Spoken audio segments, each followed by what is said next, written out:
यहाँलाई फेरि पनि स्वागत छ ग्यालेक्सी दिस मर्निङ लाइभमा हामीहरू 6:30 बजेदेखि तपाईँहरूसँग थियौँ भने अब ग्यालेक्सी न्युज पछि फेरि सरतामा तपाईँको सामु आइसकेका छौँ। हामी मात्र होइन, अघि हामीले न्युजमा जानुभन्दा अगाडि आजका हाम्रा अतिथिको बारेमा छोटकरीमा भनेका थियौँ, समीर फोटो देखाएका थियौँ। उहाँ हामी माझ आइसक्नु भएको छ। यहाँहरूको लागि भनेर तयार पारिएको यो छोटो इन्ट्रोडक्टरी भिडियो यहाँहरूको लागि। हनान गोडर नेपालका लागि इजरायलका राजदूत हुनुहुन्छ। सन् 1961 मा जन्मिएका गोडरले जियोग्राफिक र बायोलोजी अध्ययनमा स्नातक गर्नु भएको छ। कूटनीतिका बारेमा पनि अध्ययन गरेका राजदूत गोडर केही वर्ष आर्मी सेवामा पनि रहनुभयो। सन् 1993 देखि कूटनीतिक मामिला सम्बद्ध कार्यालयमा जिम्मेवारी थालेका गोडर नाइजेरिया, नर्वे, पश्चिम युरोपका देशहरूमा पनि काम गरिसक्नु भएको छ। सन् 2011 मा पहिलो पटक नेपालका लागि इजरायली राजदूतका रूपमा आई 3 वर्ष कार्यकाल पूरा गरेका गोडर दक्षिण सुडानमा 6 वर्ष बिताएर फेरि सन् 2021 देखि नेपालमै हुनुहुन्छ। तिनै नेपालका लागि इजरायलका राजदूत हनान गोडर आजको हाम्रो अतिथि हुनुहुन्छ। एकदमै हाम्रो अतिथि हामीसँग आइसक्नु भएको छ। हामी उहाँलाई वेलकम गर्दछौँ। Your excellency, welcome to this morning live and welcome to our show. Thank you and good morning. Good to be here. Namaste. And a real quick question. How is this second tenure treating you? Second tenure is lovely. You know, I took the logo of the Nepali Ministry of Tourism. Nepal, once is not enough. So literally, I'm here for the second time, and I think Nepal is lovely. And as a guest, it is very, very interesting to see changes. Right. Just to follow up on that question, you said changes. I mean, going back to your first tenure, the day you stepped into Nepal, and now in the second tenure, what are the major changes you have seen in Nepal? A lot. And I know that Nepalis that are here, staying here, you don't find it, you don't see the changes. But as a guest, as a visitor, as an ambassador, after a period, you see a lot of changes. Let me tell you one thing. Kathmandu is clean. Than before? Much cleaner. Right. Okay? True. There are many things that you don't notice because the changes were gradual. Life expectancy in Nepal has increased dramatically. It has increased 4 years on average in 10 years. Right. So these are changes that are very slow, gradual, but when you look after 10 years, you see the dramatic change. Literacy rate. Yeah. You have at the moment a revolution in education.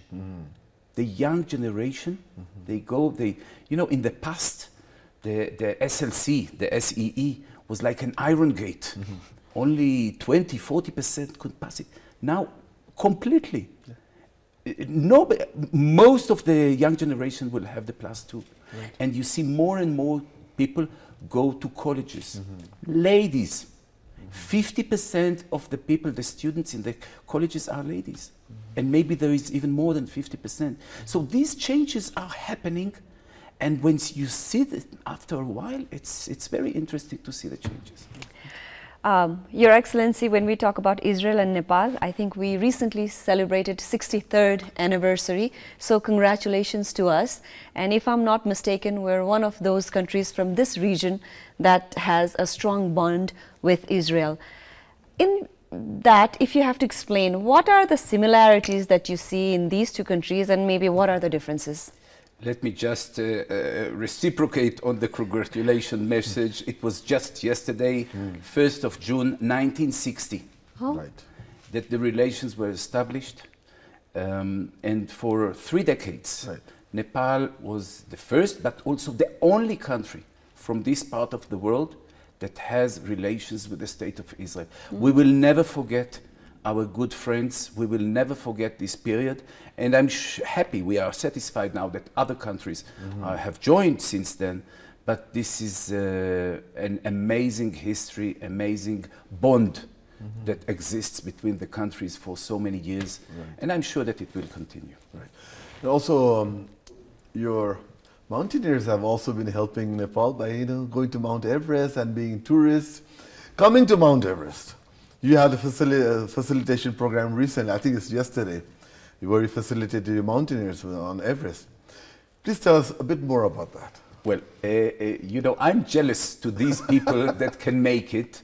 Unfortunately, I'm not sure that I will reach above 4,000 meters because, you know, oxygen problems. No, but those people I admire. Right. I admire the first ones, Mr. Tenzing and Right. Mr. Hillary that reached it.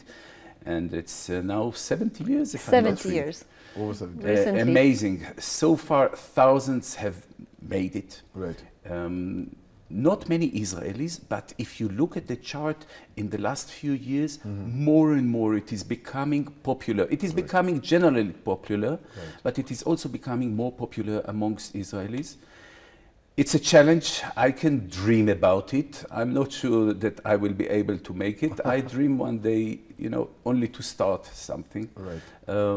But this is the human spirit to do it. Right.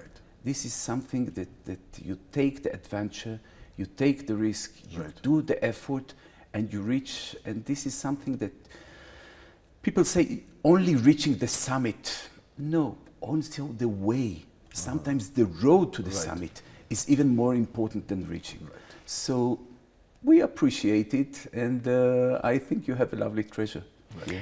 Yeah. When we talked about Everest earlier offline, you mentioned there is something I want to share, but surprise. I'm not going to share it now. So I'm eagerly waiting. What could that be? What is it? You know, you have this treasure called Everest, Yes. Sagamata. Yeah. But we have the twin brother. You have the highest point in the world, but we have the lowest place in the world. Yes. And I would like to share with you, I don't know if the camera Okay. can make a We'll try close-up and look at this beautiful stamp that we issued together on the same day. Two stamps, Oh. one Nepali stamp Oh, and the nice. second one an Israeli stamp. Right. And the upper half is Mount Everest, the 8848, Right. and the lower one is the lowest place on earth, Sea? the Dead, Dead Sea. Sea. So I really wish to give you this small souvenir. Oh, Thank thank you. you so much. And you know, we are the two extremes, but we are Right. together, and this is why it's such a nice symbol, a nice. Thank you. We will appreciate the gift. We'll But have to not give only some. not only that, we also took two stones from Yes. Everest, Yes. Right. from Kalapatar, Right. and we put them in the Dead Sea. Right. And at the same time, we took two stones from the Dead Sea, Right. and we put them in Namche Bazaar, at the entrance to the park, so people that have difficulties can also reach them. Wow. It's only 3,800 meters. Right. I've been there, of course. So we have these twin monuments that are, again, combining two stones from the Everest in the Dead Sea Wow. and two stones from the Dead Sea on Mount Everest. Right. So if you are visiting Israel, Right. you have 9 square meters if you want of Nepali territory Right. in the Dead Sea. If you want to open a supermarket or anything, High-rise building. On and so you are welcome. What is the area once again? Some 9 square meters. Okay. It's very, very small place. Only the monument. Right. I'm sure that you will go into our Facebook Israel in Nepal, and you Right. will see Right. that the two monuments are there with the logo of the Everest and the logo of the Dead Sea. So this is a lovely combination to show how much we are together, although we are the two extremes. Oh. I mean, speaking of like common factor, like this might be opposite, but there are a lot of commonalities between our two countries. I mean, Mount Everest and the Dead Sea might be opposites, but then at the same time, they are unique for each country. Like Israel is a small country. Nepal is a small country. Israel also started being a very basic country, now it's advanced. Nepal is getting there. What are the commonalities you see between Nepal and Israel in the way we do things, you know, the way we structure things? I think both nations know how to create new things from basics, Right. to alternate. Right. You'll come to a Nepali or an Israeli and you will tell them, we have a problem. To connect pipes, to build, to educate, you always find the solutions. Mm-hmm. And I think this is very, very creative finding of solutions. In Israel, we have turned it into solving solutions or solving problems on high tech. Right. In Nepal, you are still searching, but I am sure that you will find the ways to do solving these problems or issues or challenges that you face. So this is very, very similar between the two nations. Another thing, as you mentioned earlier, in past 70 years, Israel has developed, evolved from getting food coupons from the government to exporting food to other countries. If we have to talk about Nepal, what are the things that we could focus on? So, few years down the road, even we could talk about, okay, that is how we were 10 years ago, here we are now.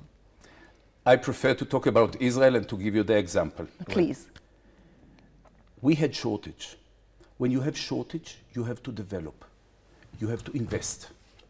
And the secret is modern agriculture.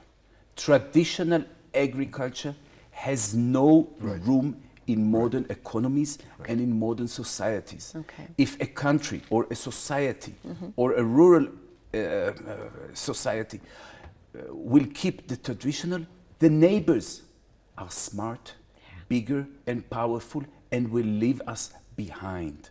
And this is why in Israel we decided to develop modern agriculture. Now what is modern agriculture? It's an expression. You have to invest and you have to make the progress. Agriculture is not a hobby. It's a business, it's a profession, it's a way of life. Now, if you invest, you will make a progress. I'll give you an example. Okay. Cows. Cows have babies. Lovely. Cows give milk. Lovely. The Israeli cow will give, on average, 40 liters of milk per day. Wow. The numbers in Nepal are not even half and not even 1/4 on average. Wow.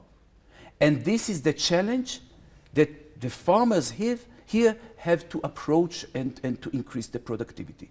Not only that, you have 10 cows. 10 cows will give 10 babies. Normally, 10 babies will be half male, half female. Sometimes it can be 6 and 4, 4 and 6. In Israel, we have a system that will give you 95% female. Now, think of the productivity. This is amazing. Think of the Nepali farmer. I know some Nepali farmer. He has 2 cows, 4 cows, and he is waiting to see the baby.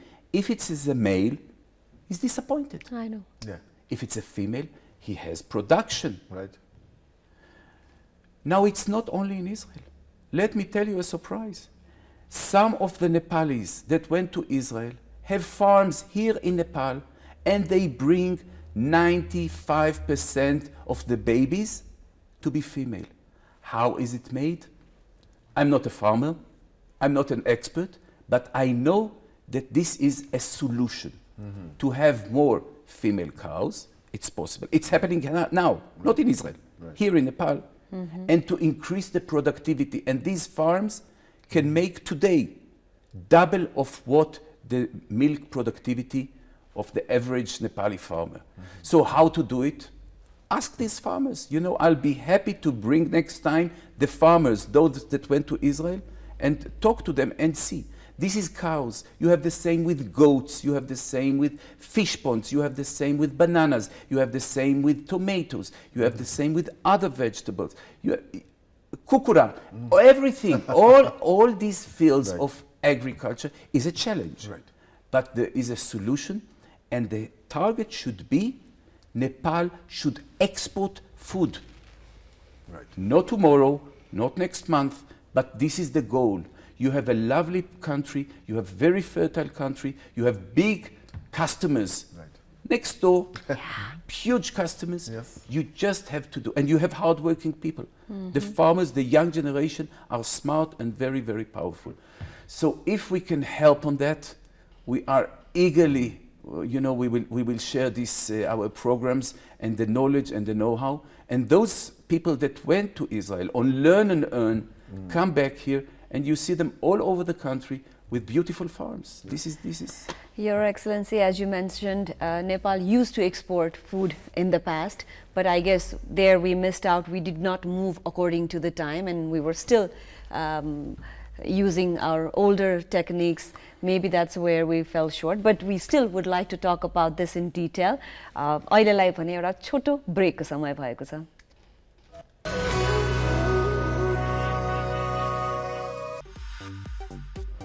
Galaxy This Morning Live co-sponsor Goodwill Finance Limited, financing for success since 1995.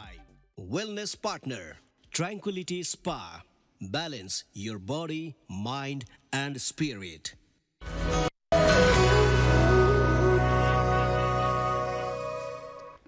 यहाँलाई फेरि पनि स्वागत छ galaxy this morning लाइभमा. आज हाम्रो एकदम विशेष अतिथि हुनुहुन्छ नेपालको लागि इजरायली एम्बेसडर हामीसँग हुनुहुन्छ. हामी मसँग कुराकानी कन्टिन्यू गर्छौँ. Your Excellency, continuing with the conversation, you mentioned how Israel has done well and also has been helping Nepali farmers and also in the area of agriculture. Going back to Israel, I remember talking about Israel with my professors in the university previously, how Israel has really transformed the agriculture area in your country, where the deserts are now green, and you are exporting agricultural products. How did you do that? It's a challenge, right, and it is a process that takes years, right, but you have to start it.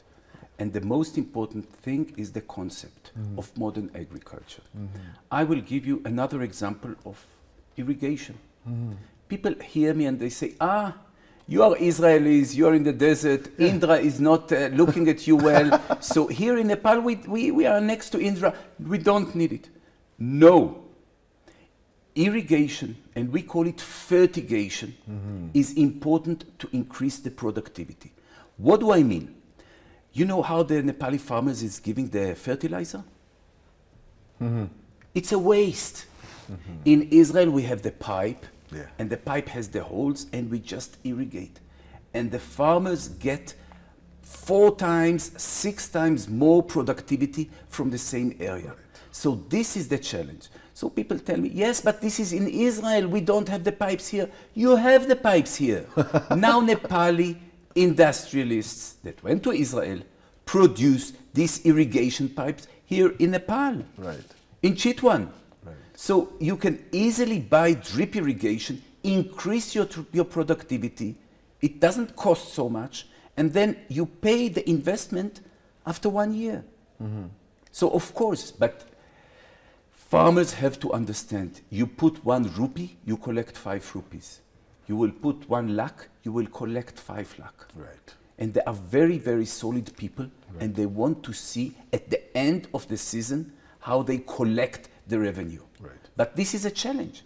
In Israel, we have 2% farmers, and we are exporting food. I don't know what is the current percentage of farmers in Nepal, but I think it is higher, much higher.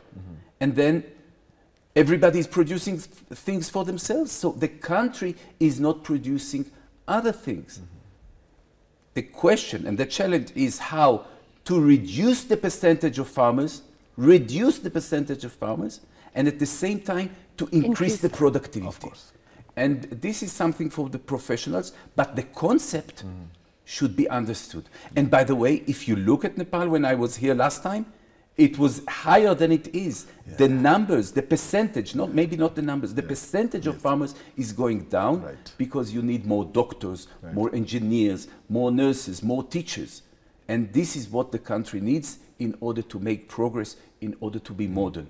And Nepal is on the process. The question is how to make it. Let me go back to this Learn and Earn program. What does it actually do, and how are we affiliated in this? The program, the idea of the program, by the way, it's not only with Nepal. We have 40 countries that participate in this program. Okay. And the students, the farmers, come to Israel for a year, spend their time 5 days a week on the job training, making salary, making Israeli salary, and coming back to Nepal with paisa, with money. Okay. The second thing, which is more important than money, is knowledge. Okay. Because once a week they go to a college and they study, they make a research, they understand how to improve and to progress their own, what they are doing at home. So they improve themselves. And the third thing is that they see the culture of work in Israel, because the farmers in Israel do the work together with the workers. They are all participating in the same challenge of producing food. And I think as customers of farmers, we are all grateful for the farmers because we eat their products. Right. This is very, very important. Maybe this is where I join whatever Sarita asked with Mashav, your development program that you not only do it in Nepal but also elsewhere. Can you tell us a bit more about that? Because a lot of our audience may not know about this program as such. Mashav is our international cooperation, our aid agency. Right. And we are involved in different projects. Right. So part of it is, of course, during disasters.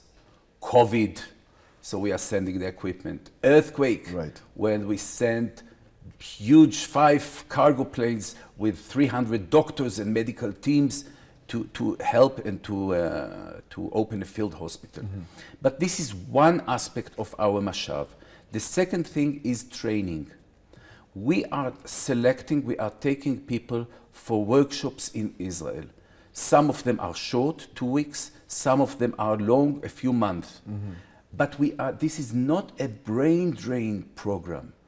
People are going in the middle of their career, right, have an international group of experts from worldwide and upgrade their knowledge in agriculture, but also in education, in health, right, doctors, media, right, NGOs, all aspects of the society that need to share the knowledge. And this is how we are sharing and upgrading general things. You know, we have some good things. Right. Many things were developed and are being developed in Israel. Right. And we are eager to share it, especially with a country like Nepal, which is so friendly. How beneficial is it for a country like Nepal or any small country to have 2 big developed countries as a neighbor? This is a challenge, and I think that Nepal is having this challenge ever since, always. And I think this is surprisingly also similar to Israel. Israel is Dere Dere Sanudesh, you know, it's like one province of Nepal. One province of Nepal is the size of Israel. So when you are so small, you have to be careful and to look outside and mainly up to see. And I think we share it, Nepalis and Israelis. We are like a little goat standing next to big elephants. And when you are a little goat and you are standing next to the elephants are not negative. But sometimes the elephants are careless. They don't even notice you. It's not that they don't even notice you. So always we have to look for our interests. And to make sure that, that we are not affected, because if the elephants are fighting, we have the problem. But let me add, also when the elephants are loving, we have the same problem. So as little goats, there is some solidarity, and I think that we understand each other very, very well. And the second thing that we understand each other, we are small nations. We are small nations when you compare it to the world. But we are proud. Israelis are proud. Nepalis are proud. You are proud about your language, about your culture, about your nature, about your holy places, about Lumbini, about the Everest, about your temples, about your society, about your friendliness. There are plenty of things to be proud. And we are also proud because we have our tradition, our language, our religion, all these things. And we don't want to be different. Now, you know, no country, no nation is perfect, but we are proud of what we have. It's like your family. You look at the rest of your family, this is what we have, and we are proud, and we don't want a different family, and we don't want to be different. Right. So this is something when Nepalis and Israelis talk, immediately there is understanding that we are small, but we are special. Right. I know you have touched upon this topic earlier also, but as a Nepali, I mean, I think we are watching Israel because of the advances that you have made. Through the history, what are the main events that led Israel to become the advanced country that it is today? I mean, you didn't start like being advanced, you know, with all the challenges you mentioned. What were those main, I would say, events or people that led Israel to be as powerful, as advanced as it is today? Was it just business-oriented background, or was it something else? The understanding that there is no other alternative. Right. The understanding that you don't look outside, you look internally, inside, to make the solution. Right. Not to blame others, not to blame the environment, not to blame the nature, not to blame the neighbors, not to blame no one. Right. Look inside. We have a problem. Right. Let's make the change. Right. And I think, and again, you mentioned earlier about 10 years ago, or 20 years ago, or 30 years ago. Look where Nepal is now. You are a democracy. And you have a proud democratic situation. I know we are all citizens and we all complain about what is happening, but you can complain. And Nepal and Israel are in the better half of the world that can complain. And you can say it and nothing will happen to you. You can complain. So the question is whether complaining is enough, or we should make the effort and make the changes. Right. And I think, and again, I have a long list of things that have changed here in this country, surprisingly or not surprisingly. The fact that we sit here and there is electricity, okay? We all remember how it looked 4 or 5 or 6 years ago, of course. okay? So the changes happen, then we tend to forget the good changes, Right. and we always, this is very human, remember the problems. It's good. We have to solve the problems, and I'm sure that Nepal will find a way to solve not all the problems in the same day, but one at a time. Your Excellency, I don't know if this is a appropriate question, but when big countries help smaller countries or be in a good diplomatic relationship, why do they do that? Is it because they love another nation, or is it, what is the motive behind giving aids or helping another country which has no relationship with you whatsoever? I think it's a combination. And again, we talk about the human nature. People like to give. People are selfish, and at the same time they like to give. And they like that people appreciate that they are giving. Also countries, they share the same habits as individuals. So sometimes big countries give and they expect. I can talk about Israel. We don't have interests in Nepal. We have friends here in Nepal. We don't have common borders. We don't have common borders with your neighbors and not common borders with the neighbors of your neighbors. We are really, so really we do what we do because it's a friendly, and I believe that if the situation is the opposite, we will see also aid coming or assistance or friendly approaches from Nepal towards Israel. Regarding the big countries, yes, they have interests. It's normal that they will have the interests. But we have to take the good things and say no to bad. Say no to bad, but not only take the good things and use them for development. And I think what Nepal is doing now with electricity, and I mentioned earlier, is another revolution. And I know that last year, I think it was the first year or 2 years ago, you are exporting electricity, you are exporting energy, and I know that in a year or two, you will export year-round the electricity. And this is a major change. It's a major change for you because it brings development, it brings income, it brings productivity. It's a change. It will be, and believe me, in 10 years, when I will come here for the third time, yes, in 10 years, you will see a different Nepal, and I think that energy is a major part of it. But don't neglect the agriculture, okay? Almost towards the end of our conversation. We don't call it interview, we call it conversation. Now you're here as an ambassador, and the Israelis, we visit Nepal quite often. And after the COVID, after the current world scenario, the tourism took a big hit, but gradually it's coming back online. How has your embassy been coordinating with your country to try to help Nepal with the tourism in the sector also? The tourism industry is the third treasure that your country has. Maybe I should put it also in the first place. Right. Because what you have here is amazing, but how should I say it? It's not only the Everest. Right. You have Lumbini. Right. You have Amadablam. Right. You have Langtang. Right. You have the Annapurna. You have treasures that are countless. And the number of Israelis is already surpassing what we have before COVID. So actually we are back to normality, and I'm sure that during this year, next season of autumn, Desai 2023, it is going even to reach 20% higher than pre-COVID numbers.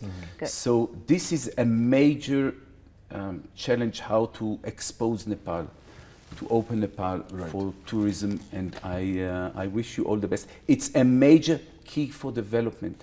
It's income for people in the rural areas. It's income for the taxi drivers, for the hotels, for the restaurants, for the souvenirs. It's lovely. And the numbers that you have here now at the moment are not enough. In Israel, we have 4 million visitors per year. Wow. I think in Nepal, the numbers are around 1 million. And again, you have a challenge, how to reach the 2 million and the 3 million as soon as possible. And we wish Nepal all the best, and we will be proud of it. Your Excellency, it's so motivating to listen to you. And another thing, if I talk about him, he knows more Nepali riddles than we do. Just a 60 jana sathi, sarlahi ko salai, something that we learned today. A person like you, if you have to explain Nepal to somebody who has never visited us in 5 words, what would you tell them? Wow, this is a big challenge.